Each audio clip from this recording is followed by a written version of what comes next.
Welcome to AV tutorial. ఇక మనకి ఈరోజు వచ్చేప్పటికి ఆంధ్రప్రదేశ్ రాష్ట్రానికి సంబంధించి ఈ యొక్క కాంట్రాక్ట్ అవుట్సోర్సింగ్ ఉద్యోగులకు సంబంధించి ఇంకో డిస్టిక్ నుంచి అయితే నోటిఫికేషన్ అయితే రావడం జరిగింది. సో మనం అయితే రీసెంట్గా అయితే గుంటూరు డిస్టిక్ గురించి చెప్పడం జరిగింది. సో అన్ని డిస్టిక్కి సంబంధించి అయితే మనకి నోటిఫికేషన్స్ అయితే రావడం జరిగింది. స్టెప్ బై స్టెప్ 1 by 1 అయితే ప్రతి డిస్టిక్ గురించి కూడా మనం అయితే ఈ యొక్క జాబ్స్ గురించి అయితే చాలా క్లియర్గా ఎక్స్ప్లెనేషన్ ఏ విధంగా అప్లై చేయాలి, ఈ యొక్క సెలక్షన్ ప్రాసెస్ ఏ విధంగా ఉంటుంది అనే ప్రతి డీటెయిల్స్ కూడా మనం చెప్పడం జరుగుతుంది అనమాట. సో ప్రతి ఒక్కరు కూడా ఈ యొక్క ఛానల్ని ఫాలో అవ్వండి, సబ్స్క్రైబ్ చేసుకోండి. సో ఈరోజు వచ్చేవరకు మనకి ఈ యొక్క జిల్లా వైద్య ఆరోగ్య శాఖ కోఆర్డినేటర్ హాస్పిటల్ సర్వీసెస్ ప్రిన్సిపాల్ అంటూ ఈ యొక్క నెల్లూరు డిస్టిక్కి సంబంధించి పారామెడికల్ మరియు 4th క్లాస్ సిబ్బందికి సంబంధించి నోటిఫికేషన్ అయితే రిలీజ్ చేయడం జరిగిందనమాట. సో దీనికి సంబంధించి మనకి చాలా క్లియర్గా ఇవ్వడం జరిగింది. ఈ యొక్క స్టార్టింగ్ డేట్, ఎండింగ్ డేట్కి సంబంధించి మనకి 12th ఆగస్టు లాస్ట్ డేట్ అంటూ కూడా ఇక్కడ ఇవ్వడం జరిగిందనమాట. మనం ఏ విధంగా అప్లై చేయాలంటే దీనికి సంబంధించిన పోస్టులు అయితే ఏమేమి ఉన్నాయి, అదేవిధంగా ఎలా దీని క్వాలిఫికేషన్, శాలరీస్కి సంబంధించి ప్రతి డీటెయిల్స్ కూడా ఈ యొక్క విషయాలు అయితే తెలుస్తుంది. సో మనకైతే ఈ యొక్క డేట్ అయితే మార్చడం జరిగింది. లాస్ట్ డేట్ వచ్చేటికి 20 ఆగస్ట్ అనమాట. ఆలోపు ఎవరైనా అప్లై చేసుకోవచ్చు, ఎలిజిబుల్ క్యాండిడేట్స్ అనమాట. సో ఇవి చాలా మంచి జాబ్స్ అనమాట. ఇంకా మనకి ఈ యొక్క సెలక్షన్ ప్రాసెస్కి సంబంధించి కానివ్వండి, అదేవిధంగా డిఎంహెచ్ఓ కానీ డిసిహెచ్ఎస్కి సంబంధించి ప్రిన్సిపల్ మెడికల్ ఆఫీసర్కి సంబంధించి ఈ 3 డిపార్ట్మెంట్లకు సంబంధించి ఒకే ఈ యొక్క శిశు సంక్షేమ శాఖ తీసుకొచ్చి health, medical and family welfare department కిందకి తీసుకొచ్చి నోటిఫికేషన్ అయితే రిలీజ్ అవ్వడం చేయడం జరిగిందనమాట. సో ఇక్కడ వచ్చేవరకు మనకి ఈ యొక్క డిఎస్సి డిస్ట్రిక్ట్ సెలక్షన్ ప్రాసెస్ ఈ యొక్క సెలక్షన్ ప్రాసెస్ ఉందన్నమాట. సో మనం వేకెన్సీస్ అయితే చూద్దాం. డిఎంహెచ్ఓ, ఏపీవీపీ, డిఎంఈ ఇది వచ్చేవాటికి నెల్లూరుకి సంబంధించిన అనమాట. సో మనం ఎన్ఎస్సిసి టెక్నీషియన్ వచ్చేవాటికి టోటల్ 3 వేకెన్సీస్ ఉన్నాయి. ఇవి కాంట్రాక్ట్ అనమాట. డిస్ట్రిక్ట్ సెలక్షన్ ప్రాసెస్ 32,000 వరకు కూడా శాలరీ ఉందన్నమాట. నెక్స్ట్ ఆడియో విజువల్ టెక్నీషియన్ ఒక వేకెన్సీ ఉంది, దీనికి 32,000 వరకు ఉంది.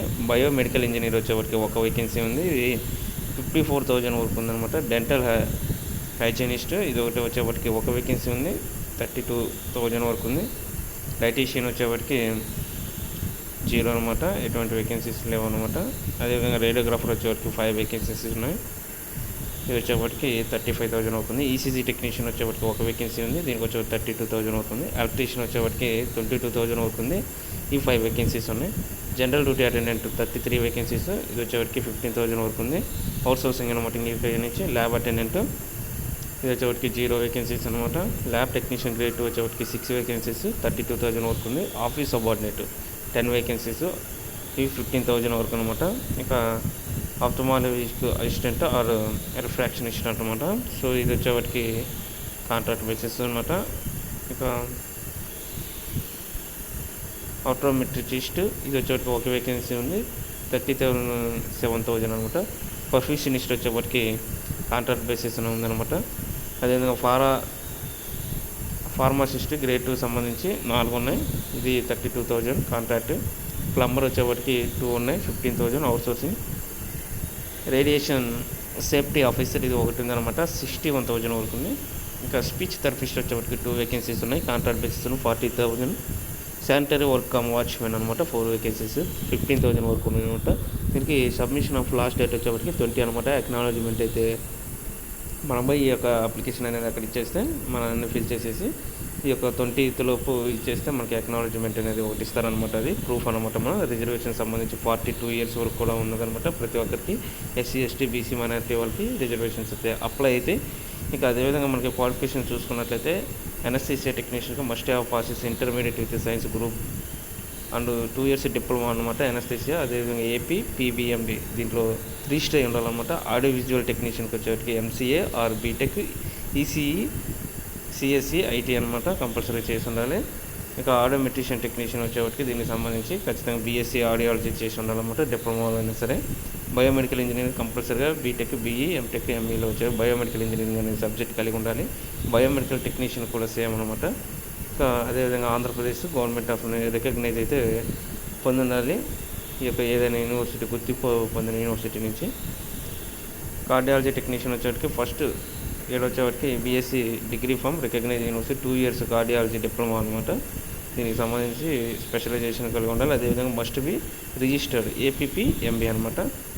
ఇక క్యాత్ ల్యాబ్ టెక్నీషియన్ గ్రేడ్ 2 వచ్చేటికి must process BSc or cardio care technology అనేది ఉండాలి. డిప్లొమా క్యాత్ ల్యాబ్ టెక్నీషియన్ అనేది చేసి ఉండాలి. అదేవిధంగా ఏపీపీఎంబీలో రిజిస్టర్ అయి ఉండాలి. కౌన్సిలర్ గ్రేడ్ 2 సంబంధించి ఇది కూడా must be BA social work or BSW, MA social work, MSW అయితే గుర్తింపు పొందిన యూనివర్సిటీ నుంచి మనం పొంది ఉండాలన్నమాట. డెంటల్ హైజీనిస్ట్ ఇది వచ్చేవరకు డెంటల్ హైజీనిస్ట్ కోర్స్ అనేది కంపల్సరీ కలిగి ఉండాలి. అదేవిధంగా registered in AP state dental కౌన్సిల్లో మనం రిజిస్టర్ అయి ఉండాలి. డెంటల్ టెక్నీషియన్ సేమ్ క్వాలిఫికేషన్, ఇది కూడా ఇంటర్మీడియట్ ఈక్వలెంట్ అనమాట. Dental mechanic course from any institution recognised dental council of India అదేవిధంగా రిజిస్టర్ అయి ఉండాలన్నమాట. డైటీషియన్ వచ్చేటికి must be possess BSc or MSc nutrition అనమాట, గుర్తింపు పొందిన యూనివర్సిటీ నుంచి. అదేవిధంగా రేడియోగ్రఫర్ వచ్చేటికి సిఆర్ఏ, డిఆర్జీఏ అనమాట, డిఎంఐటీ కోర్స్ అయితే చేసి ఉండాలి. ఏపీపీఎంబీలో రిజిస్టర్ అయి ఉండాలి. ఈసీజీ టెక్నీషియన్కి సంబంధించి ఈసీజీ టెక్నీషియన్ అయితే డిప్లొమా ఆర్ ఏదైనా డిగ్రీ సంబంధించి ఉండాలి. అదేవిధంగా ఏపీపీఎంబీలో మనం రిజిస్టర్ అయి ఉండాలి. ఈసీజీ టెక్నీషియన్ కూడా ఇక్కడ వచ్చేవాడికి BSc neuro psychology technology ECG అనమాట. ఈ యొక్క ENMG PG diploma neuro technology recognised institute in India అనమాట, రిజిస్టర్డ్ ఏపీపీఎంబీ అనమాట. ఎలక్ట్రీషియన్ మస్ట్ బి ఐటీఐ చేసి ఉండాలి, 10th class qualification. Emergency medical technician అనమాట, ఇది కూడా ఈఎంఎస్టీ అయితే చేసి ఉండాలి, ఏపీపీఎంబీలో రిజిస్టర్ అనమాట. General duty attendant 10th class అనమాట ఇది. మెడికల్ రికార్డెడ్ టెక్నీషియన్ వచ్చేటికి possess intermediate equivalent diploma in computer applications అయితే కలిగి ఉండాలి. ల్యాబ్ అటెండెంట్ వచ్చేప్పటికి 10th క్లాస్ అనమాట. ల్యాబ్ అటెండెంట్ వొకేషనల్ కోర్స్ కూడా కలిగి ఉంటారని ఇవ్వడం జరిగింది. ల్యాబ్ టెక్నీషియన్ వచ్చేప్పటికి డిఎంఎల్టీ ఆర్ బీఎస్సీ ఎంఎల్టీ అనమాట, వొకేషనల్ కోర్సు కంపల్సరీ. అదేవిధంగా మస్ట్ బి ఏపీపీఎంబీలో రిజిస్టర్ అయి ఉండాలి. ఇక లైబ్రరీ అసిస్టెంట్ వచ్చే మస్ట్ బి పాసెస్ ఇంటర్మీడియట్ సిఎల్ఐసి అనమాట. ఇక మార్చరీ అటెండెంట్ ఇది వచ్చేటి must have passes from 10th class board intermediate.